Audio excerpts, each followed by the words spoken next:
aí, Mari, tá fazendo o quê, mulher? Pô, Pedro, fazendo um videocast, Ui, me conte essa fofoca, mãe. com o intuito de provocar a juventude negra nas eleições municipais de Salvador do ano de 2024. O videocast pode falar para quem me olha assim. É mais um produto inovador que compõe as ações de combate ao genocídio e ao extermínio da população e juventude negra. Castelê, mãe, me conte mais. Pô, mano, a linguagem é jovial e acessível. O recorte é sobretudo racial e de juventude.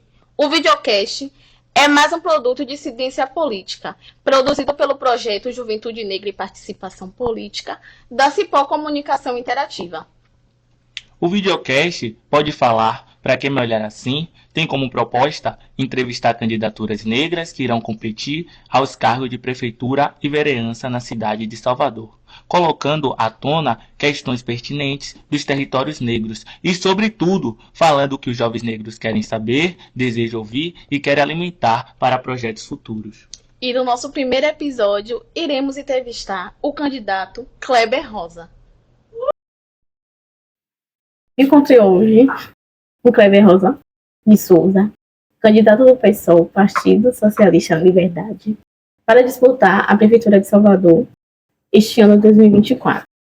Ativista do movimento negro, servidor público, especialista em educação inclusiva e diversidade, cientista social. E Rasta. Sou Mariana Matos. Eu sou Felipe dos Santos, fazendo parte do projeto Juventude Negra e Participação Política da Cipó Comunicação Interativa. E aí, Rasta, qual a sua expectativa de produção? Ganhar a eleição, né? Quero aproveitar a oportunidade para saudar vocês dois aqui pela condução desse trabalho, toda a equipe aqui da Cipó que está construindo esse momento e agradecer pelo convite. Agora a gente vai para o segundo bloco, né, de cidade, que é saúde, transporte público, educação e cultura. Salvador tem um dos transportes públicos mais caros do Brasil, né? E apresenta uma frota de ônibus de péssima qualidade, sujidades e infiltrações internas, causando transtornos aos passageiros, que além de amontoar nos poucos ônibus que existem, precisam preocupar-se com as goteiras. Se eleito, quais ações pretende enfrentar para qualificar esse serviço? Antes mesmo da gente pensar em qualificar, do ponto de vista da qualidade mesmo das unidades, dos ônibus, é necessário rediscutir o funcionamento do sistema como um todo, né? Houve na última gestão, ou nas últimas 3 gestões aqui, carlista à frente da prefeitura, um processo de corte de linhas, diminuição de unidades de ônibus mesmo, mais de 1.000 ônibus, ou em torno de 1.000 ônibus foram retirados de linhas e mais de 600 linhas foram tiradas. Então, repensar todo o sistema a partir da adoção da tarifa zero. Tarifa zero é transporte gratuito mesmo, entender a mobilidade urbana como um direito fundamental, assim como é a educação, assim como é a saúde, a mobilidade precisa ser pensada como um direito. A partir da adoção da tarifa zero, a gente tende a colocar o sistema de mobilidade num patamar de importância para toda a cidade, trazendo de volta pessoas que abandonaram por não conseguir pagar e outras porque optaram por outro tipo de transporte, seja de Uber, seja moto ou carro particular. Com isso, a gente impacta a qualidade de vida na cidade como um todo, diminui o número de carros no trânsito, resolve problema de engarrafamentos, resolve ou ajuda na qualificação do ar mesmo, do meio ambiente, impacta inclusive no aquecimento do comércio mesmo, porque as pessoas voltam a circular na cidade. Então, muda completamente a relação das pessoas com a cidade. Eu diria que é uma maneira da gente garantir o direito à cidade a toda a nossa população. Como consequência, a gente termina sendo necessário também melhorar do ponto de vista da qualidade dos ônibus, né? Então, a participação mais efetiva do poder público, ou seja, ter mais controle sobre o sistema. Hoje não acontece isso, né? As empresas privadas, elas praticamente são autônomas em todo o processo de gerenciamento do sistema e é importante que o poder público tenha mais poder de participação. É um trabalho árduo do movimento estudantil, né? Pegando esse gancho de meio ambiente, fazer uma pergunta aqui interessante, que fala do racismo ambiental. O racismo ambiental afeta sobretudo as periferias de Salvador, trazendo transtornos para moradores locais e poluindo territórios sagrados e bairros periféricos.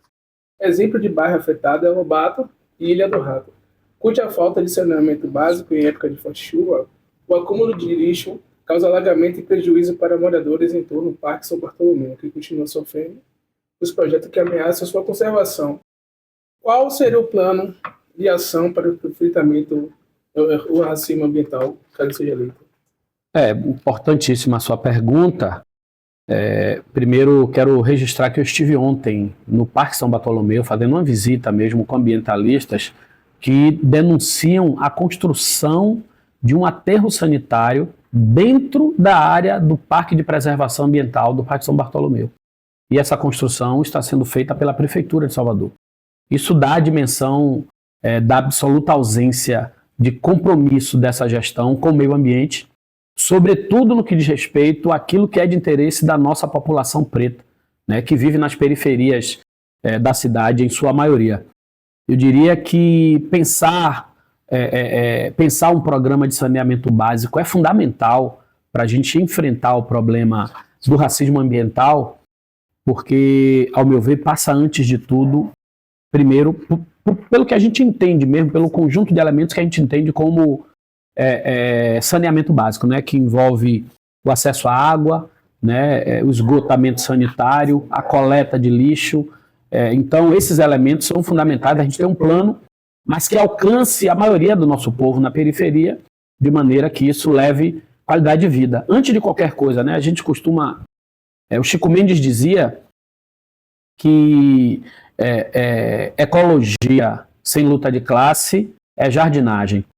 E a gente corre muito risco de cair nesse processo do esvaziamento do debate sobre ambientalismo se a gente não entender o elemento da exclusão impactando o debate sobre direito ao meio ambiente satisfatório. Então, priorizar as nossas periferias, priorizar a nossa população, inverter a lógica na gestão para investir recursos onde as pessoas mais precisam, e eu acho que isso é a máxima que a gente está defendendo. Vamos continuar com o bloco Cidade e Saúde. Dados do Ministério de Saúde indicam que o país vem registrando queda nos casos de HIV/AIDS, mas não entre jovens homens de 15 a 29 anos. Nessa faixa, o índice tem aumentado, chegando em 2021 a 53,3% dos infectados. Esses dados são atribuídos a fatores interligados, como a falta de educação, a falsa sensação de segurança e o uso de substâncias psicoativas, entre outras questões de ordem da cultura do machismo. Uma outra questão é a prevenção para diminuir a gravidez na adolescência, o índice da gravidez na adolescência vem se crescendo, né? O que você, Kleber, candidato de Salvador, pretende enfrentar esses problemas? Primeiro, dizer que fazer uma reverência à ciência, né? Acho que é importante a gente afirmar o papel da ciência em tudo que diz respeito à vida da humanidade, mas do ponto de vista da saúde também é algo que a gente precisa destacar, sobretudo após passar por uma pandemia e ter enfrentado o negacionismo. Falo isso, inclusive, porque temos notícias recentes da possibilidade do vírus da AIDS ter sido descoberta a cura para o vírus da AIDS, né? Então, já avançamos para um tratamento bastante significativo e tem possibilidade agora de ter sido descoberta a cura. Essa é a primeira questão. Segundo, identificar que, de fato, nesse caso, há uma necessidade bem objetiva de uma campanha educativa, né? No auge da AIDS, logo quando foi descoberto, um pouco tempo depois, houve um movimento muito grande nacional de campanhas preventivas para o uso de camisinha, para métodos de proteção contra o vírus, e isso teve uma importância significativa. Nós temos agora uma nova geração de pessoas que não viveram nesse momento e que não teve o alerta sobre os perigos de doenças sexualmente transmissíveis, não só AIDS, mas tantas outras. Eu não tenho dúvida que é necessário focar num processo pedagógico, educativo, de orientação, né, de formação da consciência sobretudo dos nossos jovens, como a gente viu aí o recorte etário, para entender a necessidade de uma atividade sexual, né, compatível com comportamentos preventivos e de forma segura. Eu acho que isso é uma questão central. É semelhante a isso quando a gente fala em gravidez na adolescência. Também carece de um processo de informação, né? As nossas escolas podem ter um papel fundamental nisso, que é justamente de campanhas significativas sobre isso. A gente, infelizmente, vive um momento em que a gente está enfrentando o negacionismo em todas as esferas. E o combate, por exemplo, de setores conservadores à educação sexual nas escolas é um entrave para esse tipo de problema. Ou seja, incluir a educação sexual nas escolas é parte significativa para garantir a saúde dos nossos jovens, seja para evitar gravidez na adolescência, seja para evitar a prática de sexo não segura, né, de forma não adequada. Então, passa também por esse enfrentamento nosso ideológico, fruto do nosso tempo de lidar com esse conservadorismo crescente, e por isso é importante a gente ter governantes comprometidos com a ciência, né, comprometidos com a educação. É o que a gente pode garantir de nossa parte, né, sendo prefeito de Salvador, garantir que isso possa ser um exercício mesmo no nosso fazer pedagógico. Vamos agora para a segurança pública. Caso seja eleito, o que irá fazer em relação à segurança pública de Salvador para jovens pretos e periféricos? Qual projeto você tem? Olha, primeiro tem uma polêmica, um debate polêmico, que o prefeito diz que segurança pública é responsabilidade do governo estadual, como se só coubesse ao governo estadual. E isso revela também uma compreensão equivocada do que é segurança pública, dando a entender que segurança pública só se faz com polícia. Sim. Como só o Estado tem polícias, só o Estado caberia fazer o enfrentamento. Pois é, isso é um absurdo pensar dessa forma.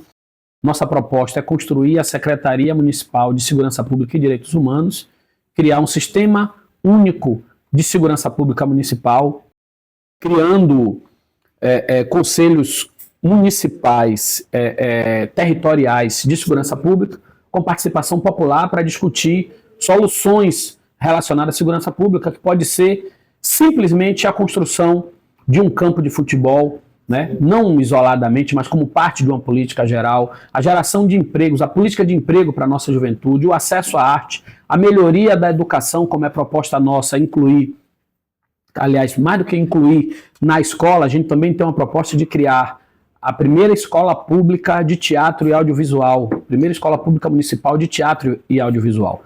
Ou seja, trazer os jovens para acesso à cultura, à arte, é uma forma também da gente garantir o futuro, garantir perspectiva de futuro. Parte significativa do trabalho que a gente precisa ter, que envolve a questão da violência, tem a ver com criar perspectivas, possibilidade de futuro e de perspectiva para a nossa juventude, né? É uma maneira da gente garantir que essas pessoas possam, de fato, ter um futuro digno, né, e se envolver com o processo da sua formação pedagógica. Para além disso, obviamente, cabe ao município garantir que o espaço urbano ele esteja adequado do ponto de vista da garantia da iluminação, de um transporte público adequado, né? E, além disso, no final das contas, no frigir dos ovos, também garantir, né, presença de forças de segurança, porque isso também gera, né, a perspectiva de segurança para a nossa população. Continuando com segurança pública, né? Segundo o mapa da desigualdade, né? Salvador é uma das capitais com piores índices de pobreza e desnutrição do país, com cerca de 250 mil desempregados. A cidade ocupa também uma das piores taxas de homicídios juvenis das cidades brasileiras. Enquanto gestor, como a prefeitura pode ajudar a reverter essa situação e garantir os direitos básicos da população soteropolitana, sobretudo a vida da juventude negra? Olha, isso aí passa, na verdade, por uma ação transversal em todos os programas, né? A gente pode dizer que o nosso compromisso com a justiça social, nosso compromisso com a distribuição de renda, nosso compromisso com a garantia da dignidade de vida para a nossa população é o que orienta o nosso programa. Então, obter resultados desse passa por compreender não só uma ação específica, seja na segurança pública, seja na educação, ou seja na política de geração de emprego, mas ela é transversal, ela passa por todas as políticas de garantia de saúde, garantia de transporte, garantia de educação, garantia de acesso à arte, à cultura, né? Acesso às universidades, garantia de creches, por exemplo, que impacta de forma significativa, sobretudo na vida das mulheres, que podem, por exemplo, ter condições de voltar para a escola, tendo seu filho assegurado em um local adequado. A creche também é uma forma de garantir o enfrentamento ao problema da fome, uma vez que a gente ofereça merenda balanceada, de qualidade, a gente também incide sobre o problema da fome. Então eu diria que o nosso programa como um todo, ele tem como prioridade garantir a vida e a dignidade das pessoas. Isso passa pela segurança pública, isso passa por acesso ao emprego, por acesso ao trabalho, por acesso à renda, mas para além disso também por uma condição de trabalho digno, porque não basta ter acesso ao trabalho, mas precisa garantir trabalho digno, né? Um exemplo disso são os ambulantes, que trabalham, mas são submetidos a situações indignas durante as festas populares, que é o nosso cartão postal, né? É a nossa janela para o mundo, são as nossas festas populares, a expressão das nossas tradições, e, no entanto, é o momento em que a gente vê o maior nível de humilhação das pessoas que trabalham e que fazem desse espaço um espaço de sobrevivência, de geração de emprego e renda. Então, para nós, de forma transversal, garantir dignidade, qualidade de vida, direito à vida para a nossa população. Interessante. Nessas conexões de pergunta e resposta, faz uma pergunta sobre economia, né? Nesses entrelaços, que é importante. A desigualdade econômica tem deteriorado a vida da população soteropolitana, especialmente na periferia. Quais programas da Prefeitura que visam fomentar a política pública de economia solidária nos bairros negros, caso seja ali? Excelente, sua pergunta. Está no nosso programa, inclusive, que nós vamos estimular o associativismo, né? E quando a gente fala em estimular, significa ter a parceria da Prefeitura, da gestão, na criação, né, do que a gente chama de economia solidária, ou seja, um trabalhador individual, ele é mais vulnerável a momentos de oscilações da economia do que um associativismo. Então, criar a possibilidade de associações de trabalhadores com a participação da Prefeitura, né? Nossa proposta é criar um banco municipal para fornecer linha de créditos, tanto para os individuais, mas, sobretudo, para as associações, dessa forma garantindo aí o estímulo necessário para o sucesso dessas iniciativas. Para vocês terem uma ideia, a gente tem uma proposta de criar o aplicativo municipal de transporte. Ou seja, ao invés do Uber, a gente tem um aplicativo feito em Salvador a partir de associação dos motoristas. Com isso, 95% do que é arrecadado fica como lucro para o próprio trabalhador, diferente de como é hoje, né, que as multinacionais levam boa parte do que os trabalhadores produzem.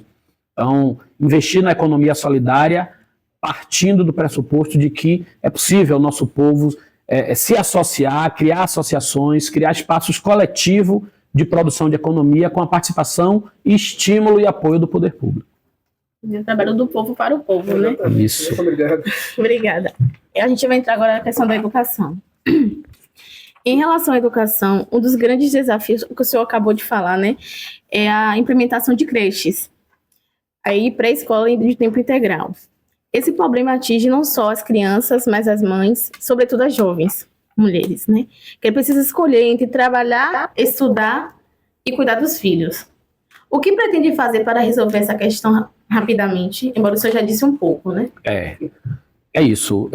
Sua pergunta, na verdade, ela está bem redondinha, né? Sim. A ideia, quando a gente fala em educação, em ampliar as vagas de creche, zerar, na verdade, o déficit, a demanda de vagas, justamente uma política que não só tem relação com a educação, mas tem relação com o enfrentamento à desnutrição infantil e tem relação com o enfrentamento à desigualdade de gênero.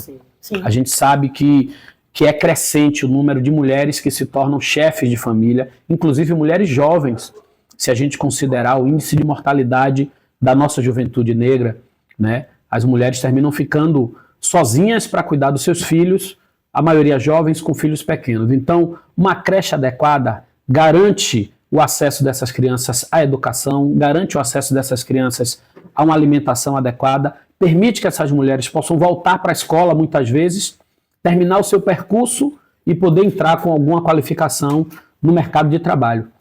Ou simplesmente garantir que ela possa entrar no mercado de trabalho, aquelas que já tiveram, né, o seu percurso concluído, pelo menos o nível médio, ou voltar a estudar, entrar na universidade, seja lá como for. Para nós é prioridade a creche, porque ela incide em três pastas centrais, que é a educação, que é o acesso à alimentação adequada e o enfrentamento à desigualdade de gênero. Então, proposta nossa é criar o grupo 1, que não existe hoje na prefeitura, e zerar a demanda de creches, construindo creches mesmo, inclusive com um programa federal que tem, né, subsídios para a criação de creches, para a construção de creches. Então, ser uma voz ativa representando Salvador junto ao governo federal para garantir que esse benefício esteja a serviço do nosso povo. Dando continuidade, né, na educação, e trazer essa pergunta que é de extrema importância, sobre ser referência, como pensar garantia em seu governo de promoção das leis 10.639 e a lei 11.645 do ensino municipal. Leis que garante o ensino das temáticas história e cultura afro-brasileira e africana, história e cultura afro-brasileira de... Legal. Eu estava até vendo, tem 2 ou 3 dias, eu estava vendo o material que eu tenho em casa, que foi uma publicação da Secretaria Municipal de Educação, quando Olívia Santana Sim. foi secretária de Educação. Então ela lançou um material didático muito bom relacionado a essas 2 leis, né, que diz respeito à inclusão da história e cultura africana e afro-brasileira e dos elementos da cultura indígena, história e cultura indígena, essas 2 leis. É desafiador a gente pensar isso. Eu sou um estudioso dessa lei. Meu mestrado foi justamente debatendo, discutindo, pesquisando sobre a implementação da lei na educação de jovens e adultos. E é desafiador. Sim. Se a gente não tiver um poder público comprometido com isso, para que isso vire uma política central, uma política de governo, o que a gente tem hoje é uma expectativa de que isso surja de forma espontânea no espaço educacional, a partir dos professores, e isso não é uma realidade. Isso tem a ver também com o que eu falei no início, um pouco antes, sobre o debate, o crescente sentimento conservador de negacionismo, que também tenta naturalizar a ideia do racismo, tenta negar a importância da nossa história, tenta orientar esse conteúdo a partir de preceitos religiosos que negam, né, o elemento histórico das religiões de matriz africana e criam intolerância. Então é desafiador, não podemos deixar que isso seja algo espontâneo na escola. É importante que a prefeitura, que o ente governamental tenha política de Estado, política de governo para garantir a implementação da lei, né? E isso é um compromisso nosso, um compromisso de história, um compromisso de vida, que a gente consiga trazer, né, esses conteúdos de forma sistêmica em todas as faixas da escola, seja da creche até a educação de jovens e adultos. Até porque essa lei já existe e precisa ser realmente tida, né, na escola de uma forma coerente e correta, né, porque, como o senhor falou, existe a questão do negacionismo e tem professores que se negam a adentrar desses assuntos, que é o pertencimento nosso. Existe um debate. A escola não é um espaço de consenso, a escola é um espaço de conflito. Sim. Primeiro, é importante que a gente perceba Exatamente. isso. O currículo está em permanente disputa, né? Então, a participação do poder público reafirmando um currículo a partir de preceitos pedagógicos progressistas é fundamental para garantir que isso seja respeitado no ambiente escolar. E diversos. Agora a gente vai entrar na questão da cultura.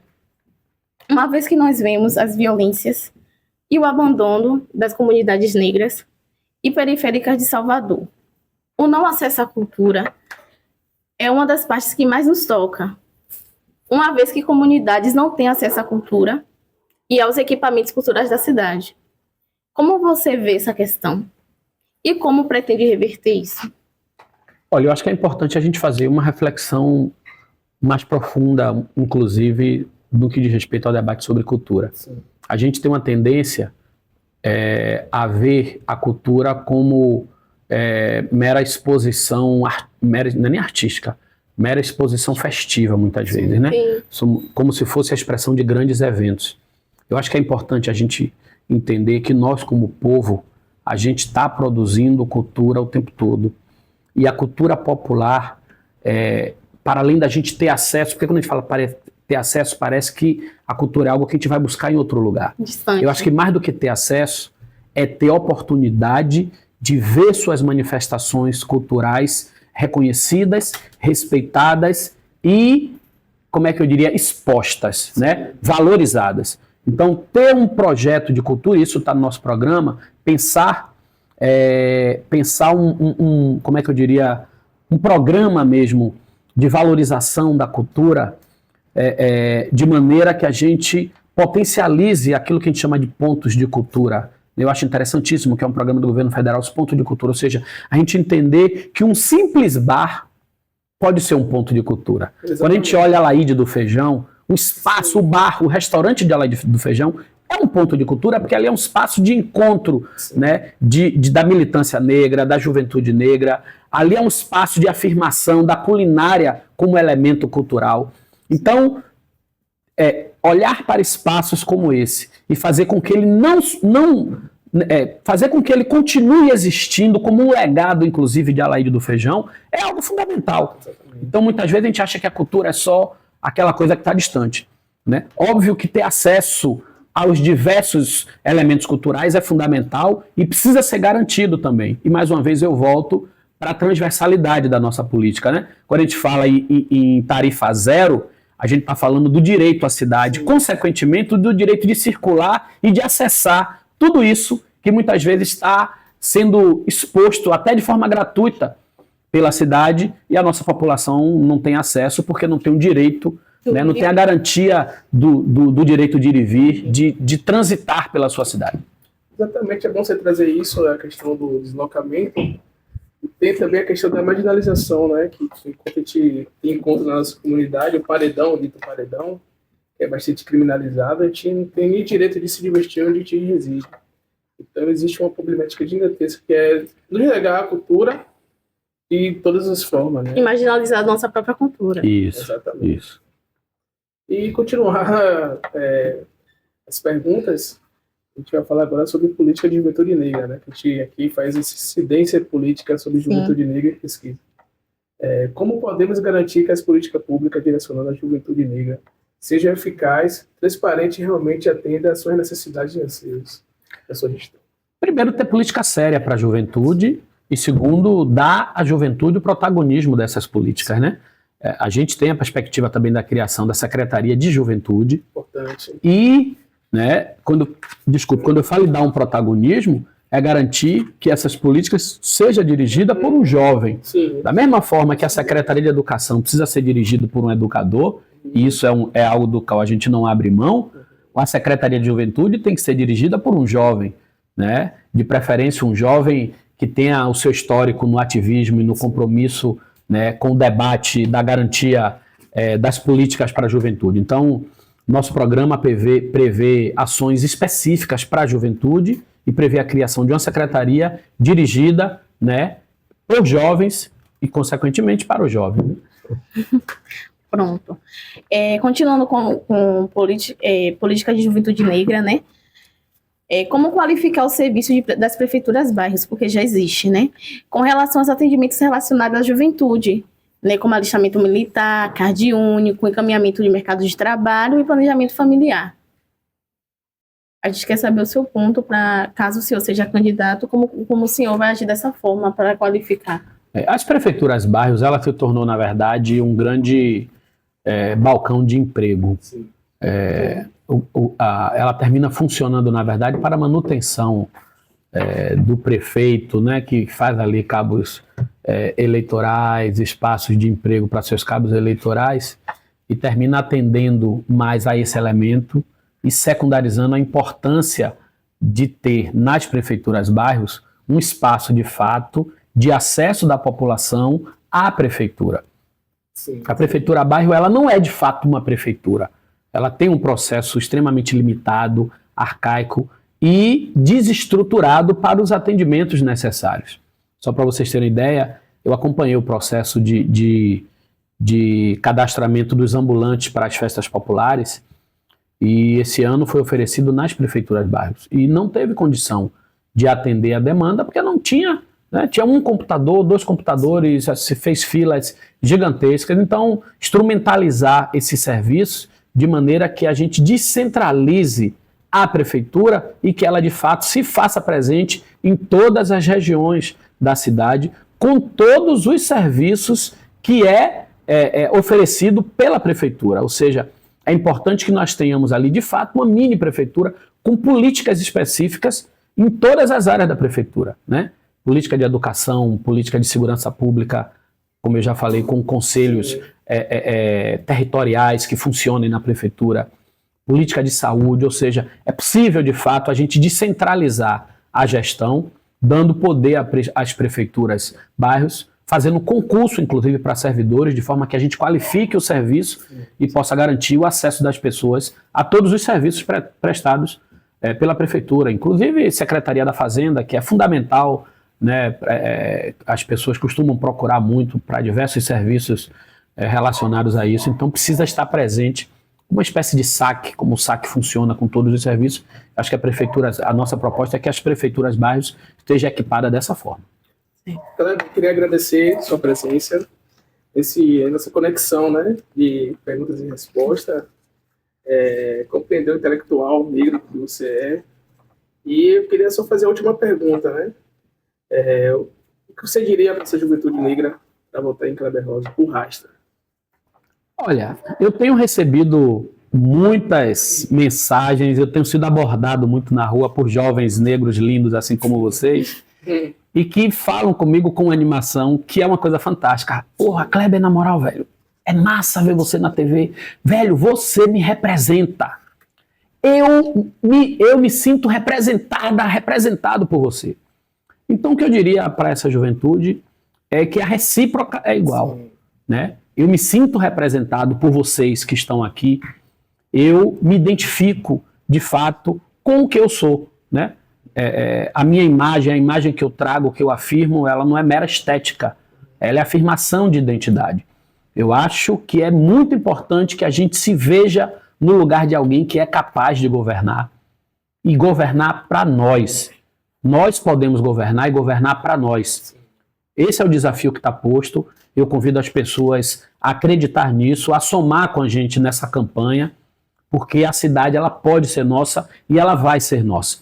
Para isso, basta que a gente acredite e que a gente se some a essa campanha, que é crescente, que está bonita e que a perspectiva real de disputa está colocada, né? Nossa meta é chegar ao segundo turno e no segundo turno trazer Lula para Salvador, fazer uma campanha gigantesca e virar o jogo e tomar a prefeitura da mão dessa oligarquia que governa para os seus e, de fato, ter uma cidade em que a nossa população viva com dignidade, né, e tenha alegria de viver nessa cidade.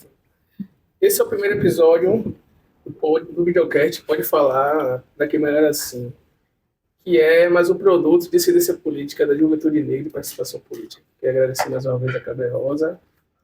Eu que agradeço, parabenizo a vocês, me coloco à disposição para voltar sempre que for possível. Obrigado. Obrigada.